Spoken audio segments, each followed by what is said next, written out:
This evening we have special guests, but first let us say good evening our listeners. Our special guest is Mr. Rahman from London, England, to discuss the current issue of Eritrea, as well the interview by the President on the annual yearly base on need. The program will be aired in English in order to outreach young Eritreans who have no or little knowledge of Tigrinya. However, those who want to ask or give opinion on Tigrinya as well, they are welcome. Welcome to the show, Mr. Rahman. Thank you, Naz. Thank you for having me. As we all are aware, last week, in the capital city of Eritrea, Asmara, apparently some military of the government attempted to save the Minister of Information. That is the only TV station in Eritrea, TVRA, and the radio station. For a few hours, the TVRA and radio station fall in their hands. Indeed, the military announced their demands before the station interrupted. The demands were to amend the constitution and release of the political prisoners. Those two demands are highly and mostly popular demands of the public. It is obvious the people of Eritrea are not content with the dysfunctional and corrupted administration. This and more will be discussed today with Mr. Rahman. Mr. Rahman, I believe you listened to the annual speech or interview by the President in New Year. Do you notice any change from his interview of the past that inspires or gives hope to Eritreans at home and in diaspora? Hello, Naz. I think the unfortunate answer is no. I only noticed two quite interesting issues, and that is the first one was he spoke in English and in Tigrinya and Arabic, and this was the first time he did that. Normally his interviews would be in Tigrinya and then translated into Arabic later on. But this time he did it at the same time, so that was something different to his previous New Year interviews. The second issue that caught my attention was when he was asked about any future political developments in Eritrea, his answer was to just strengthen the PFDJ, and I was a bit surprised because I think the intention behind the question was for him to explain whether there was going to be any constitutional development or democracy and political pluralism and the kind of developments that you would expect in a nationwide context. But unfortunately, the guy or the president, he was talking about just making the PFDJ more powerful than it is. And obviously that was not a good sign, nor was it a statesmanship answer to such a question. That is very important to note. The rest was just simply the usual mumbo-jumbo kind of talk, trying to make himself a Mr. Know-it-all, explaining problems of the world, analyzing the politics and the economics and so on, but obviously ignoring the real issues inside Eritrea and all the failed policies of his regime for the last 20-21 years in terms of domestic policy or foreign policy. Now, all this were ignored, and as usual, he was not in a position to answer them either. In your introduction, you mentioned about the demand made by the pro-democracy soldiers. I'm going to come to that. That's okay. Yes, just to make sure the demand was not to amend the constitution, but to implement. Thank you for the correction. We'll come back to it, no problem. Yeah. So that's my answer. I didn't find anything new in what he said apart from those two minor, unusual things that he spoke in two languages simultaneously, and that his future political development has nothing to offer beyond promising the strengthening of PSDJ as a party or as a young group. Mm-hmm. Were you, as an Eritrean living in diaspora, like all of us, 2013, we thought that might be different. Were you expecting some different to hear from the speech of the president? I love to be optimistic all the time, and I always wish, that he would come up with something positive, because we have no choice but to just wish and be optimistic all the time for the better. So that's me, and although I know he repeatedly failed us and the nation year after year, but you just keep wishing for the better all the time. And every year I hear he's going to give a speech or interview. I just hope, I pray sometimes to say that he comes to his senses and he says something really positive that is good for him as a president and good for the nation and for his party also, because he's really so keen in strengthening his party. Then the best way to go about it is not by monopolizing everything and denying the people the right to live in political and economic freedom and all sorts of nations wish to have. Not by denying the nation or the people of all those rights, the economic and the political rights, but by granting them. That would give him a lot of credit and would give his party the strength it deserves if it did something like that. But unfortunately, year after year, he's been failing us all and failing our expectations as well. Our listeners, this is Mr. Rahman Said from London, England. If you have a question or opinion, please call us 902-494-2487. 902-494-2487. Your question and your opinion has a big impact for us. Call. In his speech or interview, actually I was expecting a speech that was kind of interview, President's trying to remind us that 20 years ago we started by -0.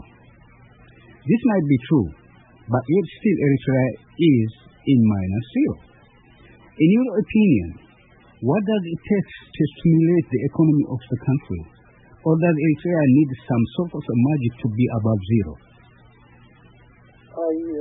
The first thing that we've spoken about this issue with some other colleagues as well a few months ago. To have a good ground that would encourage investment, both domestic and foreign investment in the country. That means to have a good governance system in place, proper and appropriate rules and regulations that protect the rights of the investors as well as benefits both the people, the nation, and obviously the investors.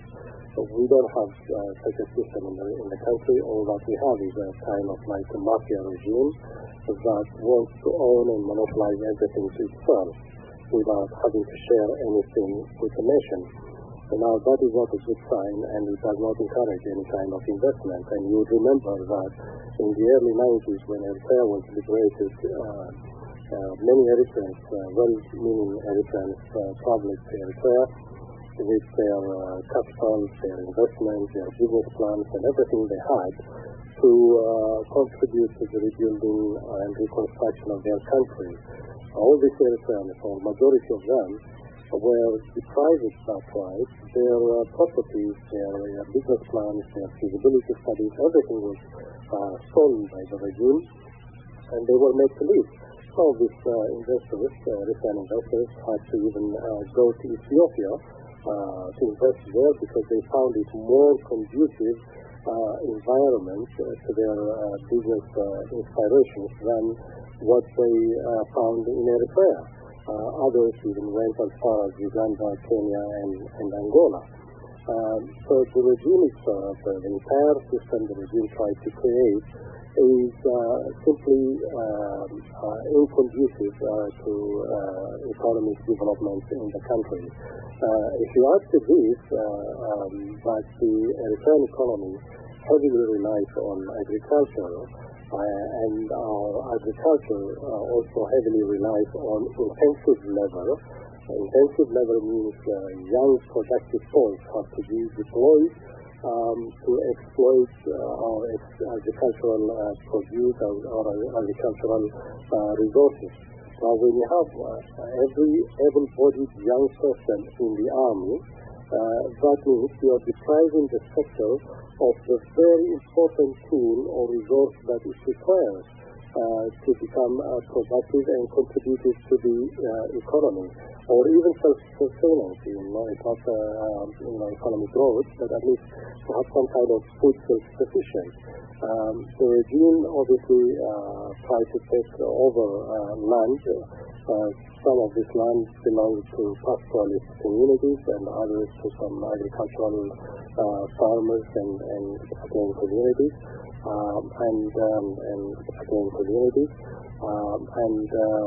they try to use the soldiers to work in fields that would only bring profit to the regime and their business companies and not necessarily to the people.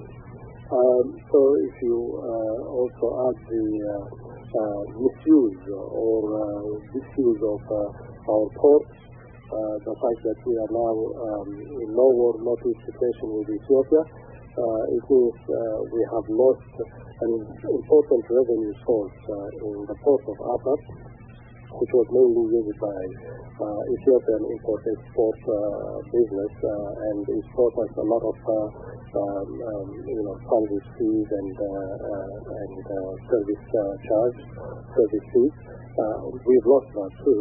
The other issue is when you are at war with every neighboring country, when your investment attention is always on military adventures, that also affects the economy.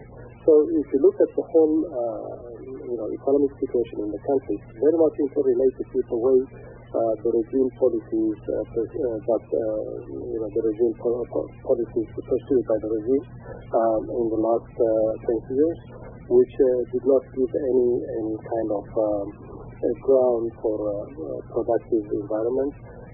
University, we don't have one anymore. We only have 3 colleges that the regime claims that is useful and productive. Unfortunately, I don't see it that way. When we have in our neighboring countries like Sudan and Ethiopia expanding their educational sector and their higher education accessibility by people in the margins, in the regions, and not just in the capital cities. In Eritrea, we don't even have one university in our capital city. So this is the situation, unfortunately. Mm-hmm. So there is no magic. The magic is the card in the hand of the president. If he wants to create or stimulate the economy, is to open up the free market, also to make good relationship with the neighboring countries. Yeah, it's all interrelated. We need to have, of course, peace with our neighbors in our region, which is very crucial.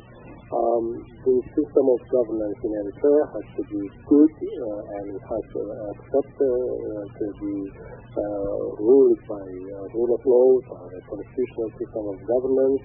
People should have the right to elect their government, their representatives, and government should be accountable to the people, and we should have institutions like parliament and other government sections like the independent judiciary and other sectors within a government.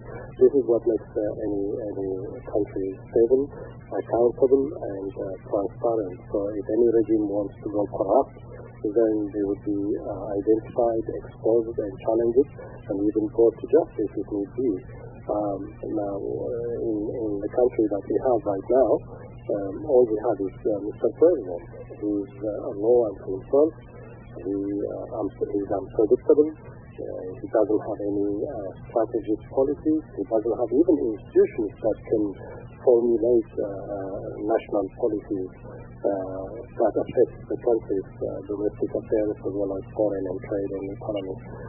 All we have is one person and his cronies, and they are not predictable, and they keep changing their policies from time to time.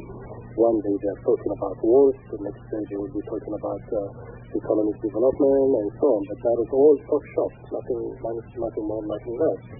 All they do is just to maintain their power and their grip of the economy as much as they can, so they can sustain themselves and continue the way they are abusing the human and political rights of the Eritrean nation, of the Eritrean people. Now, let's go back to the new scenario that everybody hyped about it and talking every corner of the website or Facebook. As you know, last week there was an attempt by some dissatisfied military to seize the Minister of Information. In fact, the Minister of Information for several hours was under their control, although they were only for 4 minutes on the air, according to the opposition and support of the government websites. Mr. Rahman, I'm just kind of wondering, any idea who they were and what was their intentions besides of what we know of the two demands they made?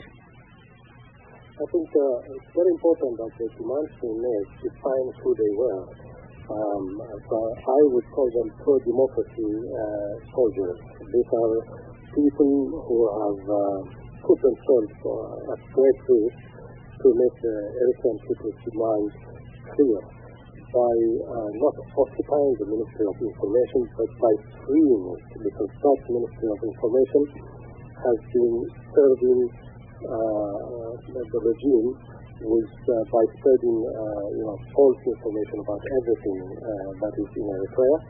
So they liberated it for whatever number of hours to broadcast, at least for one time, something that is true in terms of what the Eritrean people want and need now and forever. And that is constitutional government and the freeing of political prisoners and the transfer of power from the current dictatorship to the people.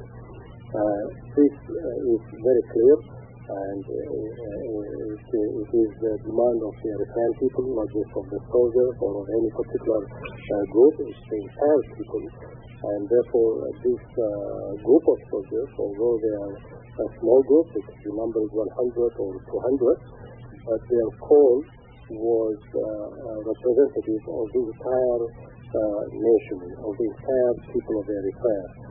So they are our heroes, and the day 21st of January is as significant as the 1st of September 1961 or any historical day in Eritrea. It is a very historical day. It has heralded the beginning of the end of dictatorship in Eritrea. It has also confirmed that the Eritrean defense forces, the people, the army, are united in their cause. For some time, we in the diaspora were, or some of us, if not all of us, were saying that change could not come from within. And I was always arguing that yes, it could come from within, because Eritrean people, the Eritrean forces, the Eritrean civil servants, every single Eritrean has paid a great deal to achieve independence, and they also know when to call for the next independence of tyranny and dictatorship. And when the right time comes, they will be at the forefront. And this is what we witnessed on the Monday morning of 21st of January. So my classification of the group is a pro-democracy, pro-democracy soldiers from the Eritrean Defense Forces. They are heroes, every single one of them, not just one or not just the leaders, but every single person, whether in presence at the Ministry of Information or outside in support of them, are heroes. And this leads to the next issue where Eritreans have been discussing whether it is a coup d'etat or it is a reformist form. My understanding of coup d'etat would be to first detain the president, control the presidential palace, and then declare yourself as the next authority, whether as a military council or whatever name you may wish to give yourself, and then you would also issue some decrees by which the country would be run for whatever period of time the coup d'etat engineers would decide. Now, that was what the case on the 21st of January. What we heard was a call for the implementation of the Constitution and the release of political prisoners. Now, when you make this kind of calls, it does not mean you are overthrowing the existing regime. In fact, you are demanding the existing regime to hear your call and answer them. So, in that sense, this was not a coup d'etat. But also, whether it was a reformist movement or not, I would call it was a pro-democracy, pro-democratic change movement. Because a reformist means to just amend or make some cosmetic change to the existing status quo. But when you demand a constitutional system of governance and the freedom of political prisoners who have been detained for decades, not just the GCC group and what follows, but also before them, the Muslim teachers and others who've been in captivity since 1991, 94, 93, and so on to the end, to this day. All these people are prisoners of conscience, and they are all political prisoners who have never had a chance to even be told of what crime they've committed before they were made to disappear. Now, to ask for the freedom of all these people and for the implementation of the Constitution, it is a fundamental change. It's not a cosmetic change. It's not a reformist call. It is a fundamental change. So my, again, definition of the act itself is a pro-democratic change, and not reformist or not a coup d'etat. That's how I would explain it. True, but when you mention in 60s, probably we mention a name as a leader of our faith. When we mention later on, also we mention Jabha and Sha'biya, well known, and also the independence also claimed by the group of Sha'biya. I'm wondering, do they have a core leader? This was highly organized because we only heard that they seized the Ministry of Information and then failed. So what do you take on this? I think individual figures could be as important if needed. I mean, it's not necessarily the case in every situation. I think, yes, we have individual heroes like Hawate, Kabire, Ibrahim Sultan, Waldab Waldamaryam, and so on. But also we have collective leadership. There is sometimes people act as a collective group, and with a collective leadership, and that is also relevant to every incident or historical day. And I think in the case of 21st of January, the group have not told us who their leaders or leader is, and therefore we cannot really call anyone and say this is the hero of this revolution or of this pro-democracy movement. We need to be very careful in talking about this because unless someone is put forward to be presented as a leader, we cannot just appoint one by ourselves from distance. That is not right. The second issue is, as I said, It is a movement. There is no doubt about it. They haven't told us the name of this movement, but because it happens on a specific day, a historic day, which is Monday the 21st of January, so I tend to call it the 21st January movement. Until such time when the group themselves declare that their name is X or Y or Z. So this is how I go about it. I'm not really concerned about who led them or who leads them. It shouldn't be an issue for us really, because what matters is not the individuals. What matters is what their call was. And that's why behind the call, then we would start to appreciate and respect the people who put their lives at risk to make that call. And that's when we would call them heroes. And I would call hero everyone who is involved in this revolution.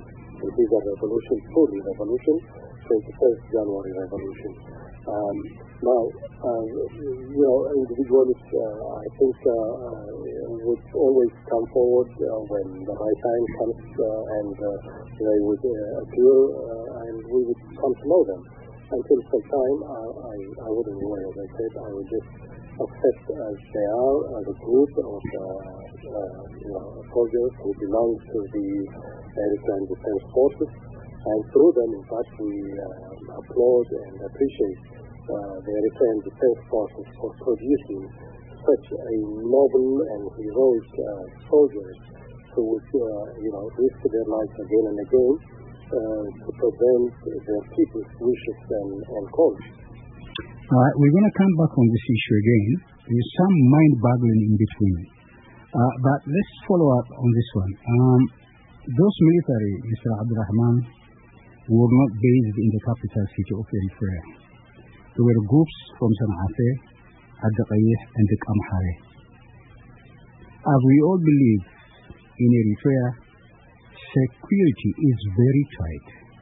And yet, those 100 or 200 military groups were able to travel to the capital city without no caution asked or roadblock. But what if this was Ethiopian scenario? As we always say that Ethiopia, what is this where Ethiopians wearing Eritrean uniform come straight from their country across the border, enter into Eritrea? Based on the circumstances, Mr. Rahman, do you think the government of Eritrea is doing at its best to guard his country and the life of his people? I think the March 15 incident, when the Ethiopian army went about 15 to 18 kilometers inside Eritrea and destroyed 3 army camps in Dankania, and took about 70 Eritrean soldiers prisoners and to Addis Ababa, and from there the Ethiopians declared their mission accomplished successfully, and the Eritrean government took them about another 10 hours to come back to even make a poor comment on their night editorial show as part of their late night news. That shows that the government is not in a position to defend the country. The regime, in fact, is not in a position to defend the country. That was indicated at that time. In terms of the movement of the 21st January movement, or a group of soldiers, I think it could be possible that the Eritrean army normally moves from place to place frequently, and that is a strategy that used to be followed from the early struggle days, and it serves to reveal this days more because they make sure that the soldiers in one particular area do not get accustomed and use it to the environment and to the people, so they don't develop some kind of bond between them and the people of the environment or the area. So they move the soldiers from one place to another constantly, so they can keep them busy and on the move all the time. So that could have been one of the reasons why maybe they were not stopped when the group of army were moving from outside Asmara right to the Ministry of Information inside Asmara. But in general, the regime is growing weaker. It's not growing stronger. Every year it's growing weaker. It's growing weaker economically, militarily, and politically. Its support base is also dwindling or even eroding very fast. They do not have the public support that they once used to enjoy. So their downfall is only a matter of time.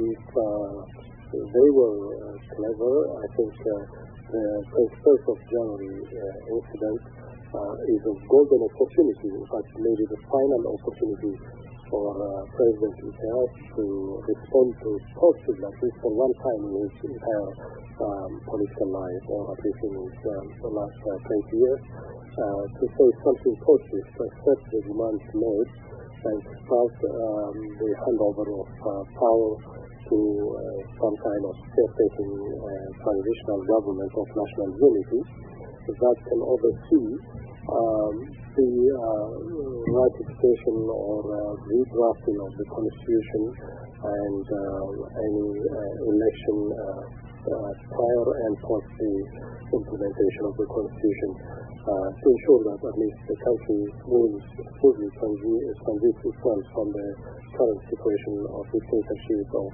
no rule of law to something that is like more towards democracy. I mean, we are not expecting democracy overnight. We don't dream such things to happen, but democracy is a process that takes some time, and for a country that is being run by an authoritarian regime for the last 20 years, it will definitely need a few years of transition before it can be claimed that we have now reached the stage of full-fledged democracy. But at least for that period, there has to be a start. Sorry about this. There has to be a start, and the start is by handing over power to a transitional caretaking government of national unity, and that caretaking government would then start by prioritizing the implementation of a constitution and maybe having a transitional parliament. That's kind of like a legislative council that can help the transitional government run the country during the transition period. And there they can still play, the people who are now in power can still play a positive role. They can contribute, they can be part of such a move.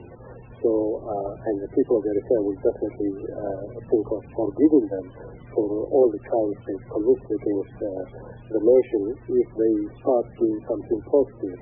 But if they continue with their current arrogance, then there is a limit for patience as well, and history will never forgive them, but definitely Eritreans will also need to see them punished for their crimes and arrogance. 88.1 Security Voice of Eritrea, discussion with Mr. Rahman Said from London, England, to the current issue about Eritrea or the revolt of 21st of January. We'll be back after this music. Don't go.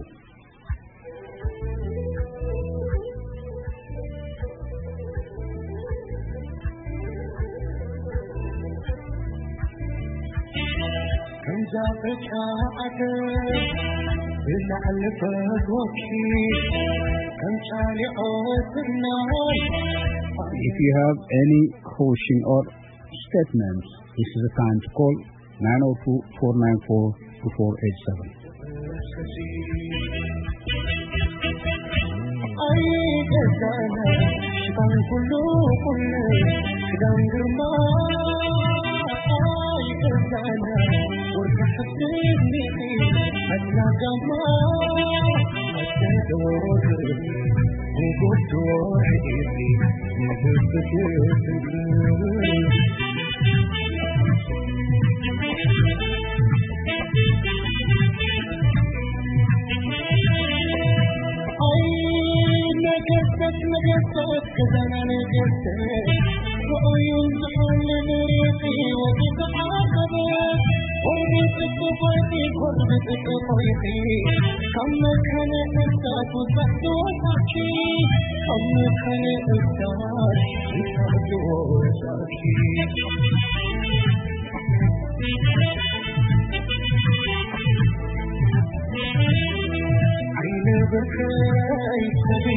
We're back, 88.1 CKD Voice of Eritrea, still debated with Mr. Rahman from London, England.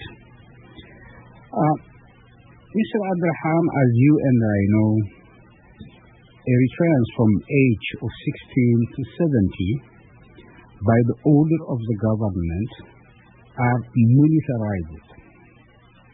In fact, some state that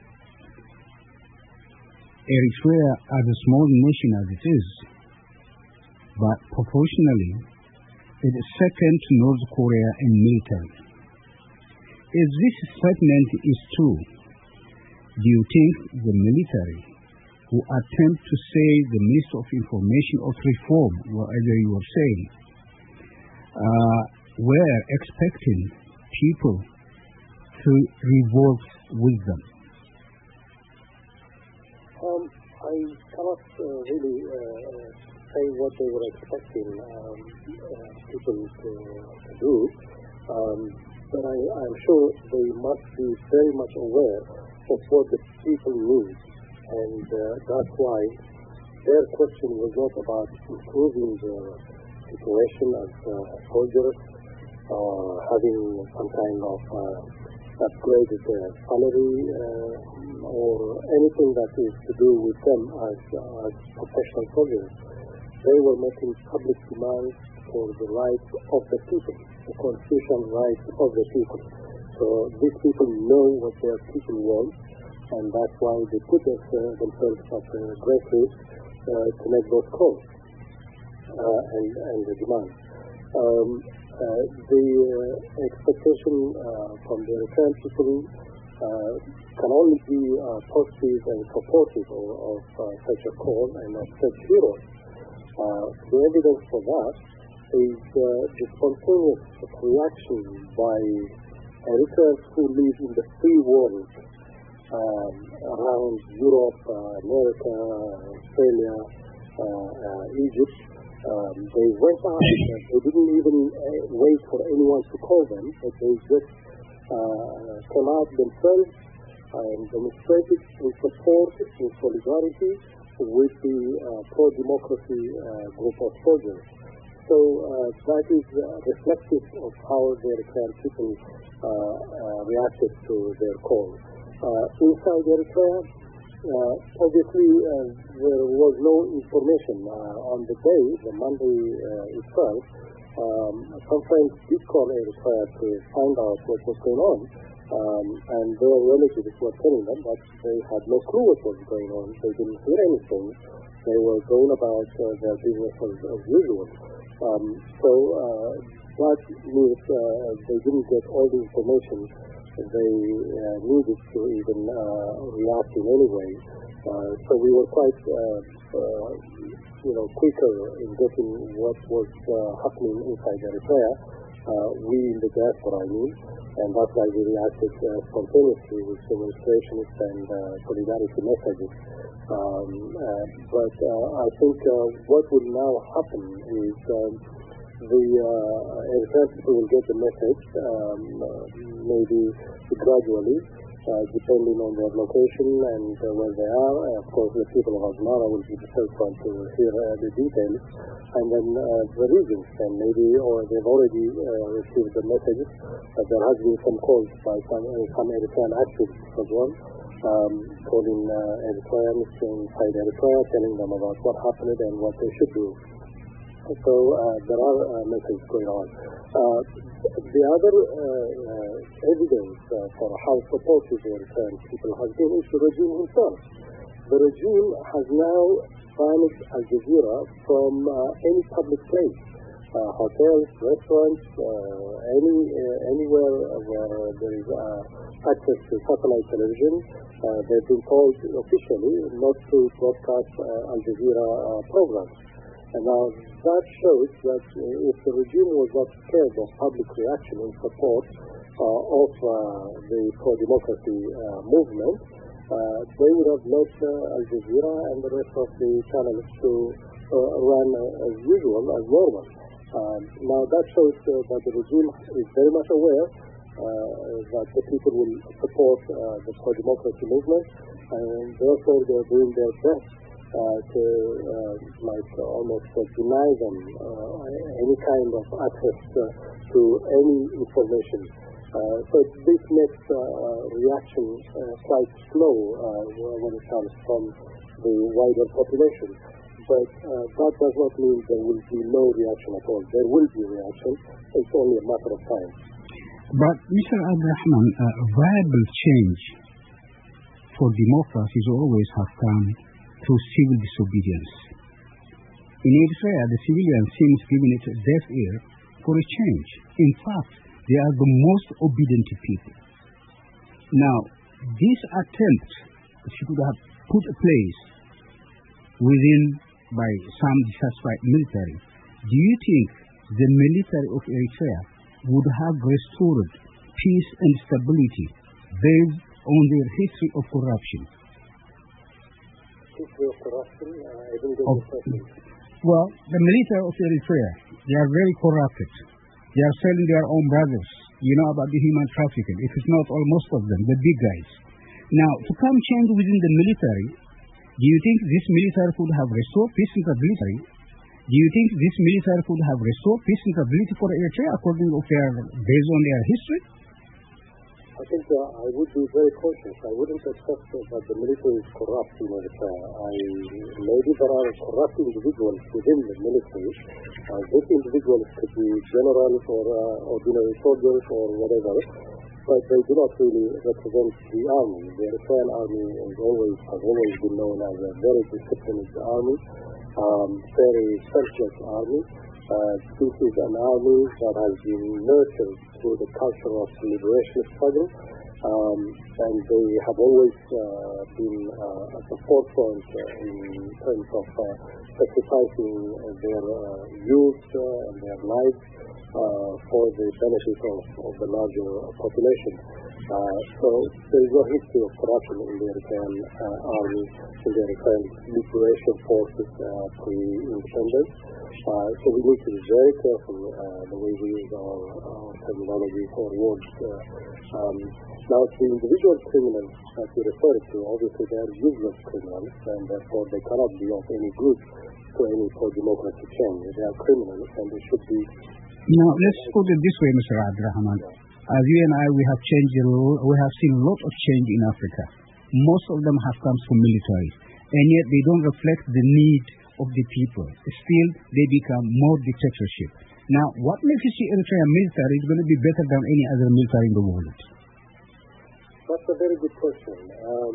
Now, from what we heard, the demand is really for constitutional governance, freedom of soldiers and so on. Military coups normally, when they take place, they do the opposite. They take place against a constitutional governance, against freedom, against political pluralism. So they kill all those rights for them to come to power and maintain themselves in power.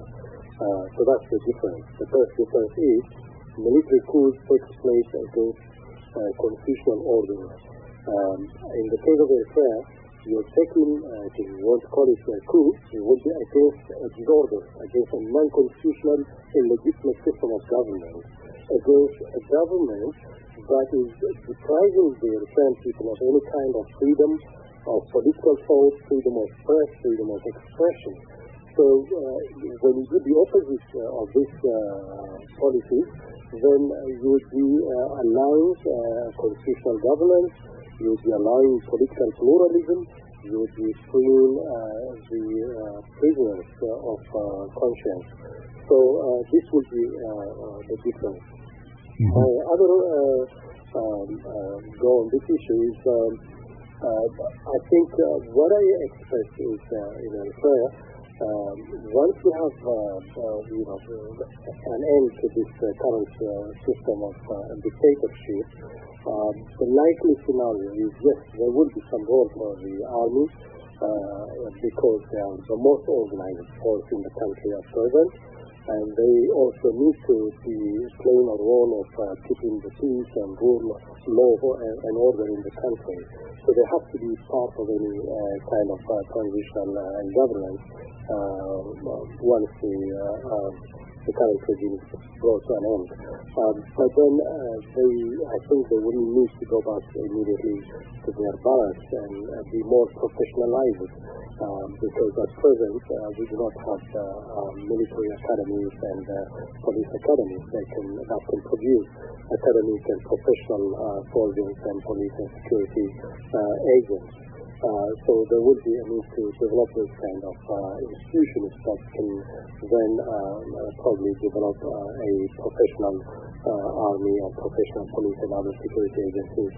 In the meantime, there would be a unison between the army and the technocrats and the individual politicians and the parties and groups who have the nation's interests at heart to come together and make sure that the transition process from dictatorship to democracy is as smooth as possible.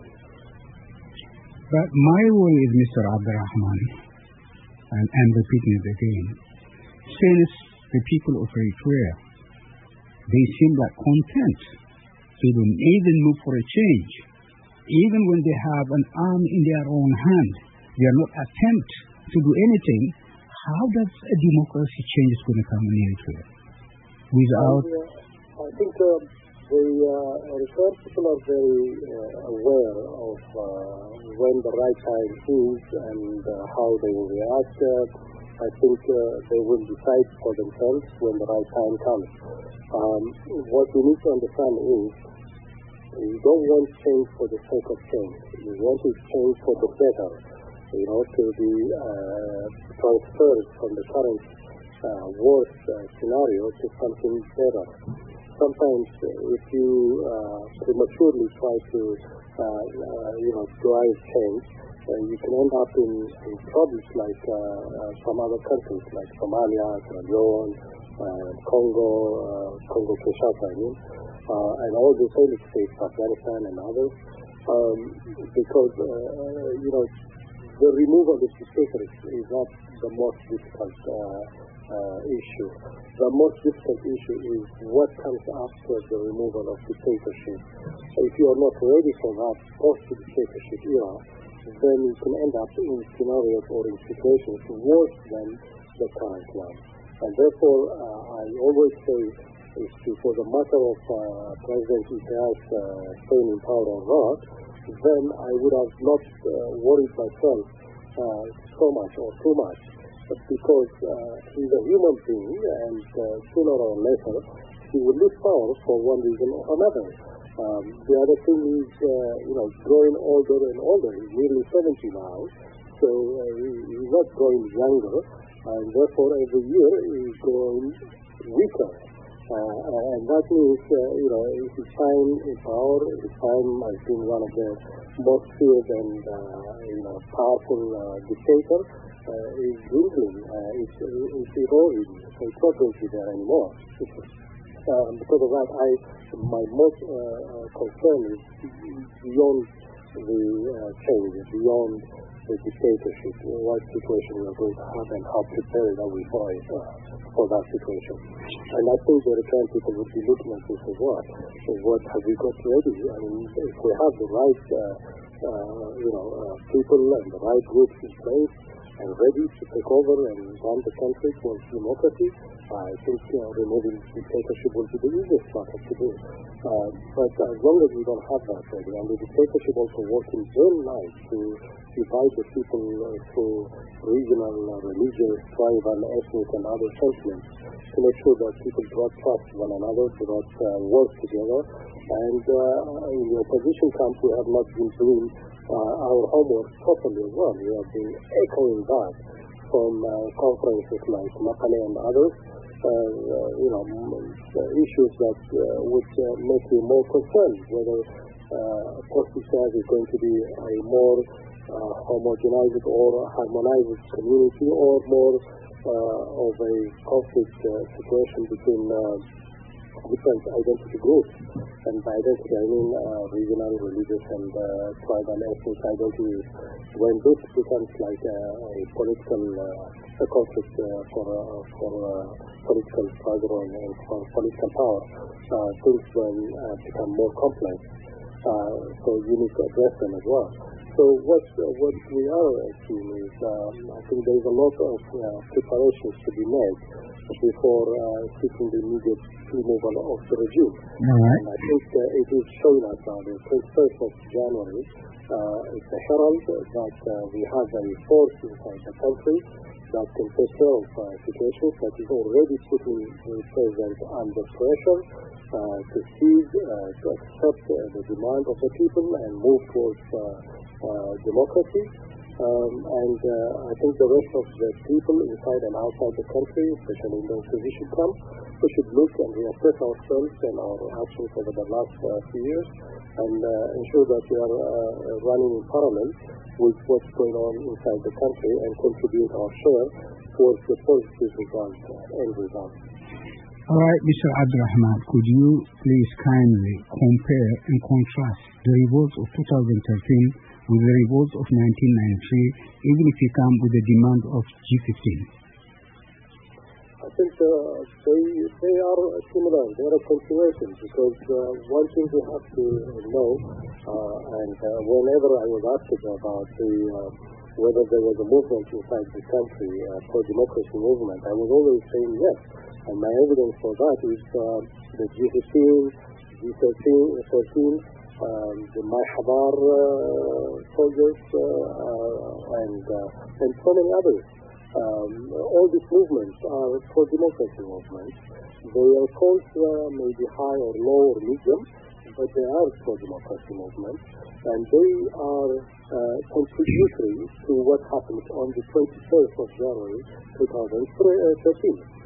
2001, the G15 demanded that there is some kind of accountability, there is some kind of transparency, and that it was about time to move towards constitutional democracy, and so on. And they paid price with their lives. They are our heroes. They are equally heroes as our 21st January movement heroes.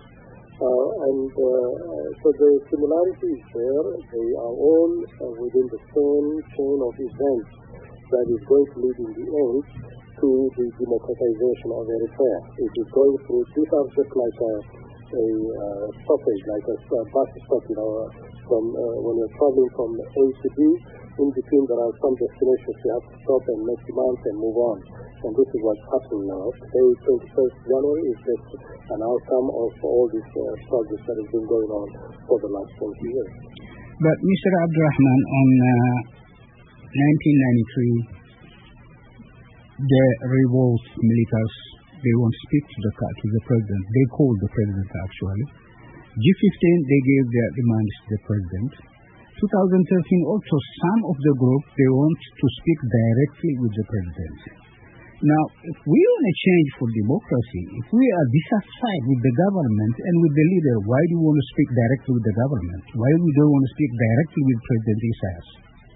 What's the matter? The next time such a move happens, maybe they might avoid speaking to the president, rather than they might choose to detain him or his cronies and make their demands. Yeah, you understand what I'm saying? Because they risk their lives just in order to speak with the president.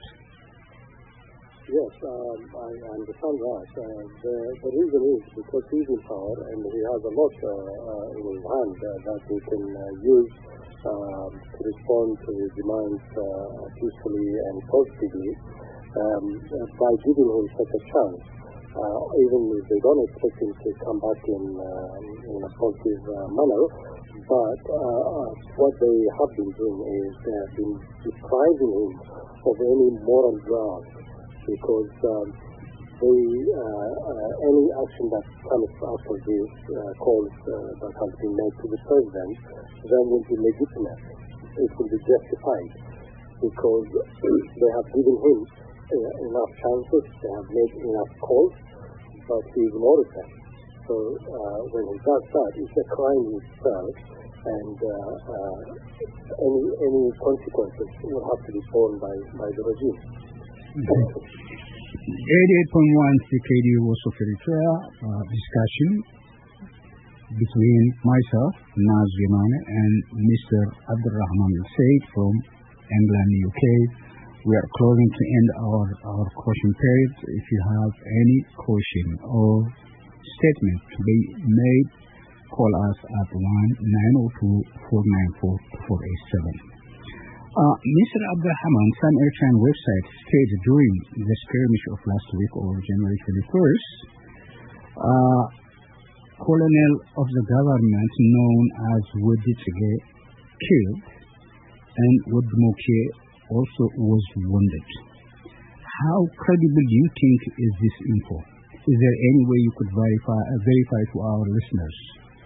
It's very hard really to verify, and I have not been really paying any attention to such news because A, it cannot be verified, and B, it could be counterproductive as well, because when you have unverified information flying left and right, it can contribute to the confusion rather than to sharpen the opinion of the people and of the movement.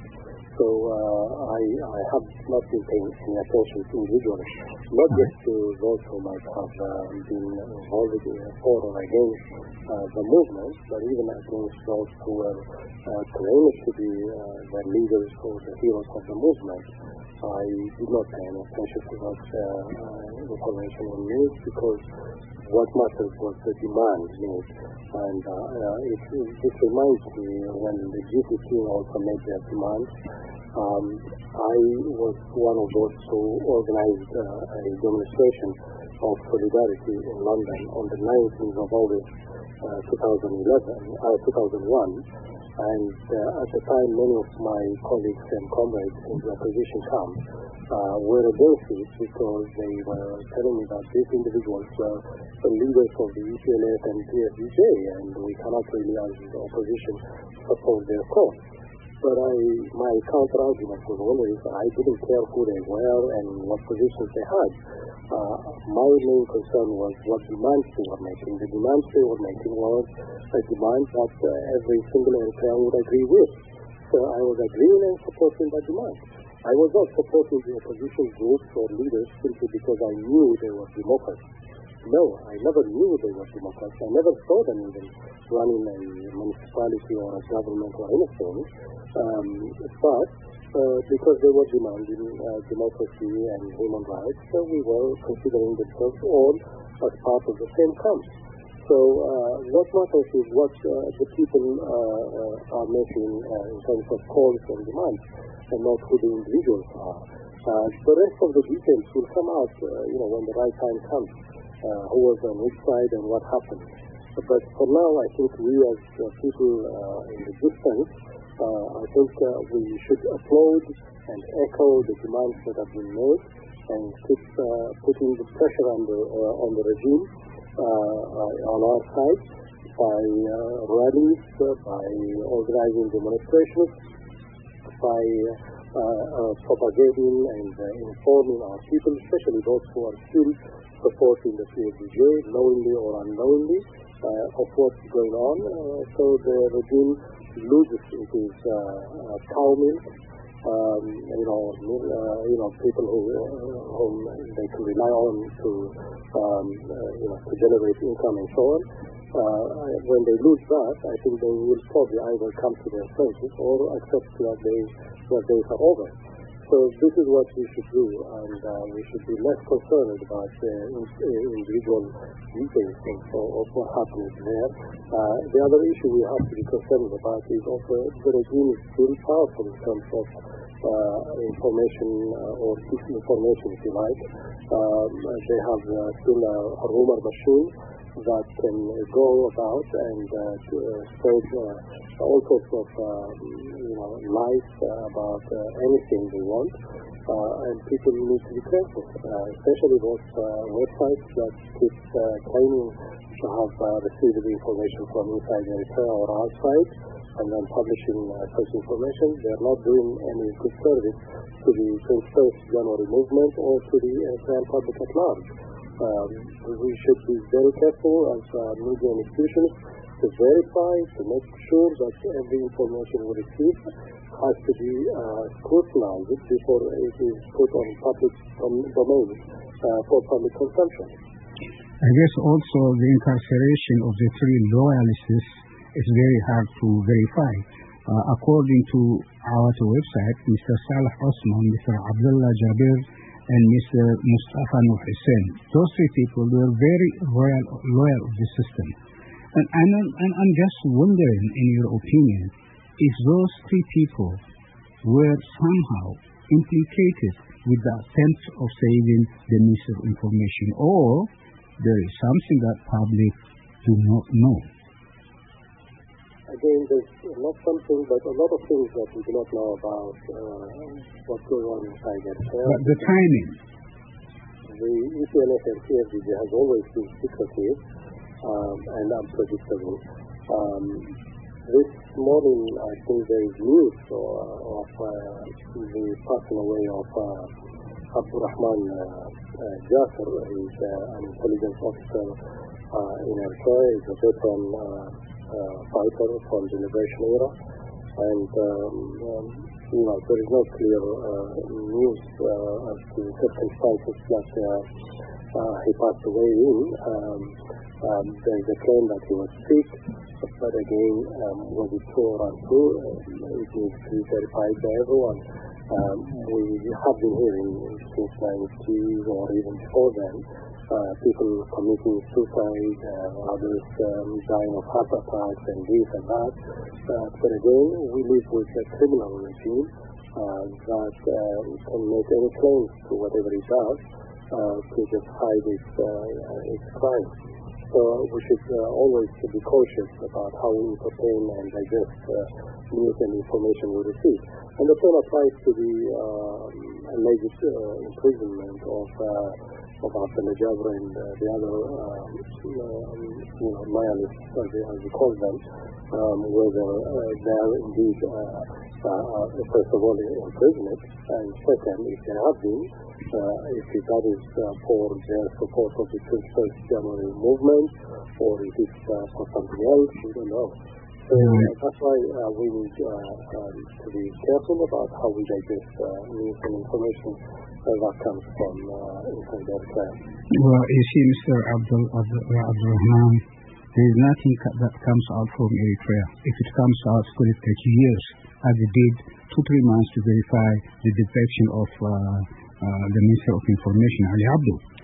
This also might come out, but because it is not verified, and I'm wondering the timing, saw the revolt of 21st of January, and at the same time, the incarceration of the three people, it seems like it has something to do with the revolt. And yet, also something that doesn't add up is that those people are very loyal to the president. So it's somehow confusing. That's why I was asking if you know anything about it. But since you don't, and one of them died this morning, you say the information, well, he died in a prison or? He died yesterday. He was not in prison, for sure. He's in fact a very senior intelligence officer in the Chinese intelligence services. I think at some point he was the deputy head of that institution or agency. But what I was trying to explain is, and this may help, we need to understand that the regime we are dealing with is not an ordinary political organization. It's a cult. This is how my good brother and Aya, as we call it in Tigrinya, Ma'il Mabrah once called him in his lecture in 2005 in London, when he was describing the CFDG, he described it as a cult group. And a cult group means You just worship and follow the leader. You don't follow your own consciousness. You don't follow your own views or opinions. You don't have any of those. You all just digest and repeat whatever the leader says. This is a cult system. Now, somebody who joined the UPLF at the age of 14 and has lived through their entire life in such a situation, it's not going to be easy for them to come out and suddenly, behave the way we in the free world have been used to behaving. They will need time to rehabilitate themselves, to readjust themselves to their new situation before they can comprehend and then speak out of their experience. This is how I would describe for example, the announcement of the defection of the Minister of Information, Mr. Ali Abdu. He needed time. The other issue we should also remember is, in fact, to speak about this minister, his family right now are in prison. His father, his underage daughter, his brother, they are in prison. I would call them they are hostages. Because the brother was in the army and he had nothing to do. He probably doesn't even know where his minister brother was. And the same applies to the daughter and the father. Yet they are all being put in prison by the cult regime. And that also does not make it easy for people who are defected to say anything they want, because they don't respect their families who are being kept as hostages in the country. There are so many other issues that we need, or factors that we need to take into consideration when we talk about information and analyze situations in our country. My last question, Mr. Rahman. In your opinion, do you think this is where the revolt begins or ends? This is the beginning, obviously. It will not end except with the end of the dictatorship and the dictatorial regime. That's when we will call it. It has come to its goal and achieve its objective, and therefore an end to the revolution. This is a revolution that is going on.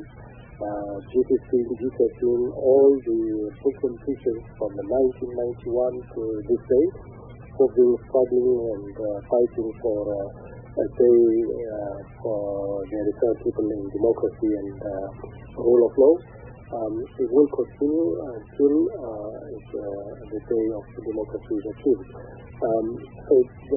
What we had on Monday, the 21st of January, is the beginning of now a serious movement taking place inside Eritrea, from within the regime, from within the army, that is going to push out the current dictatorship and hopefully pave the way for democratic and just system of government. Thank you, Mr. Rahman.